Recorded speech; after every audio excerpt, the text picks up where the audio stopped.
What is Light of Day? Practical experience. Investigative journalism. Unique real-world opportunity. A collaboration among over a dozen participating colleges and universities across Texas. Pete Slover at the Freedom of Information Foundation contacted me, and he had this idea for a collaborative outreach program to college students where the foundation would sponsor a project and students would learn how to pry records out of the government with the Texas Public Information Act or the Freedom of Information Act. Sort of the initial round of how it's going to go is a collaboration among a number of different professors, whoever wants to be involved, and the Freedom of Information Foundation of Texas. And so there's sort of an outline of this is the topic we'd like to address. But then I think that each university that's involved gets to take it into their own world that they live in and figure out, just how are we going to translate that? What's going to work for us? What might work for me in my classroom? How might I want to take it on? Are there some elements that I might do in this class, and then perhaps as an independent study I might take on another aspect of the project? Typically the subject matter that has been the most effective and what you can expect to see the emphasis on is things that touch on campus life, things that have some connection not just to the surrounding world, which is being covered to some degree or not by other news media, but to issues that are relevant to students and oftentimes relevant to campus operations, economics, policy making, discipline, choices, budgets, things of that nature. What are some of the projects students have worked on? The first project we dealt with campus crime and the Clery Act, which I think was a really effective project, and we again did that last year in a different way. But the Clery Act it's an important act. It's a federal law that requires campuses to report crime, and whenever there's a requirement for something like that, there's always a chance that it's not being complied with or it's not clear, and the information's not being disseminated well. And then so we did that project, and it was a great project. And then we saw, even in the ensuing years with the Virginia Tech shooting and things like that, in fact the Clery Act did come more to the forefront. So what was so good for our students is they were already familiar with the law. The university newspaper had been running a number of pieces as a result of that. And so as things unfortunately happened on campuses around the country and the law became more commonly known, we were already sort of plugged into that. With this project, we're wanting to highlight, the loophole in the Clery Act and wanting to show how many Texas Tech students are victimized off campus. And of course, surprisingly, with all these statistics that we found, a lot of these students were victimized just across the street from campus. Yes, a lot of them, about 1,600 if I'm correct. And then because of this story, and it was published in our school newspaper as well as in our online classroom format, we were able to get the university to spur into action, and they're currently putting together a special task force to see how to protect students off of the Texas Tech campus, and that's something that was because of us. At Tarleton, stories that students wrote based on records they obtained with the help of the Freedom of Information Foundation resulted in a $137,000 fine from the U.S. Department of Education, which came to campus to investigate the student stories that reported that the university failed to disclose a number of serious crimes. Now, nobody likes to see their university get fined like that, and the fine has since been reduced and is still under appeal, but those stories changed the way that the university does business. It is much more transparent now. The university hired a new police chief who has a background in modern law enforcement. They appointed a committee to oversee the police department, the police department's reporting of campus crimes. They have put information about campus crimes on the university's website and made the filing of open records requests really easy. There's a button on the homepage where you can just type out what you want to know and click return, and off it goes.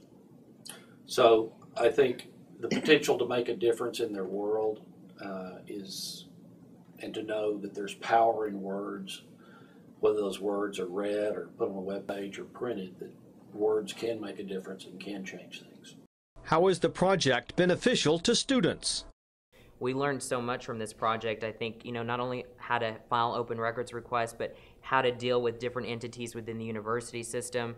And it certainly was a good process, especially to work in a huge investigative piece like we did. It really was. I mean, the open records request alone taught me so much about how government works and how to file for that information and get what you need so that you can write your story. And that was because of the Light of Day project. It's been a wonderful opportunity to kind of get to connect with different individuals in the community. And also, I really wasn't familiar with the process of filing an open records request, so I was really, I learned a lot with that, and I'm excited to kind of implement that. Besides real-world journalistic experience, many Light of Day participating students and their professors are also awarded top honors for their reporting. The Light of Day project completed by SMU journalism students includes interactive maps of crimes reported on campus and around the area. Students can browse crimes reported in their own neighborhoods, ranging from minor to serious offenses. Our Clery Act scorecard tracks how well SMU keeps track of these crimes and offenses, and how well the university informs the campus community about public safety. To access the SMU Light of Day project, simply open a new tab and go to the following link, www.bit.ly/SMU-LOD.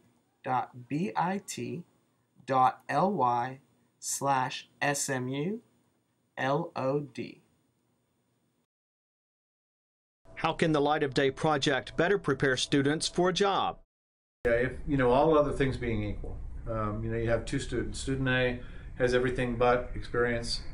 Student B has all of that plus experience. I want student B. I want somebody who's actually been in there, done some things, has a couple of bruises, has a couple of scars, has a couple of published works, that they sort of know how things work. They came ready to do the FOI work and the legwork that really comes through with going through records and understanding bigger concepts than most college students who don't have that kind of experience. It was usually we have to train them ourselves on what to do on that. With the Light of Day, it was like plug and play. We were ready to go with them, and it was really a good experience for us. And we got more good investigative work done faster because of that experience. It's ultimately a meritocracy, journalism. You want people who do good work, and at some point the work overtakes the background. So you want people that are well trained, you want people who can write, you want people who can talk on the phone, who can do interviews, who can do all of those kinds of things, who can look at records. And this is a way to build those kinds of experiences so that they have those in their work portfolio. So many doors have opened just through the people that we met. We were able to learn so much multimedia from the Texas Tribune data and how to apply that with our story. And because of that, we can tell future employers we know how to do more than the average college student. And it was because of Light of Day. And I think once they see that on our resume, having the Light of Day project, the caliber of people that we worked with, the actual project that we actually did, it's not just a story that you just do overnight, but an investigative piece that took a lot of time and a long journey. Would you recommend the Light of Day project to students and professors? It has been a lot of work, but everything, I think I can speak for both of us when I say everything that we did was beneficial to us and will be beneficial to the community. And it teaches you a lot of skills, and you get to work on something that's going to be really good for everyone. So I would definitely recommend it. Yeah, it's a wonderful opportunity. I would definitely take advantage of it. Definitely something that I would recommend every student and every school to implement into their program. It was something unlike any other, and it was an experience unlike any other. And I think there's certainly, there's not a lot of words that you and I can kind of describe and sit here of how much we really learned.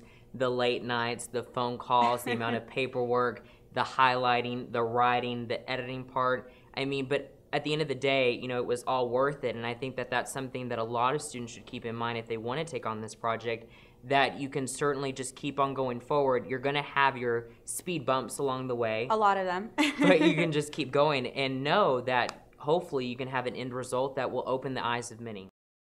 Most of us, I think, want to leave the world a better place than it was when we arrived. We want to make a difference. And the Light of Day project has allowed students at college campuses all over the state to make a difference.